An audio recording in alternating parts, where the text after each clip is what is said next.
একটা কথা বলবো, ভাঙা বিস্কুটগুলোকে ফেলে না দিয়ে একটা কেক বানিয়ে নাও না।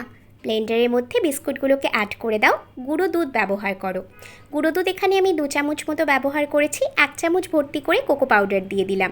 তারপরে এর মধ্যে 2 চামচ ভর্তি করে চিনি দিলাম আর 1 কাপ ভর্তি করে দুধ ব্যবহার করলাম। বেকিং পাউডারটা কিন্তু অবশ্যই দিও। এখানে আমি 1/2 চামচ মতো বেকিং পাউডার অ্যাড করে পুরো জিনিসটাকে ব্লেন্ড করে নিয়েছি।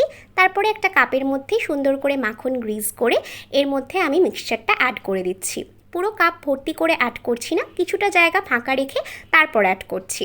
তারপরে আমি একটা ডেকচির মধ্যে স্ট্যান্ড বসিয়ে নিয়েছি, দিয়ে আমি এই দুটো কাপকে বসিয়ে দিয়ে এটাকে 25 মিনিট মতো হতে দেব লো ফ্লেমে।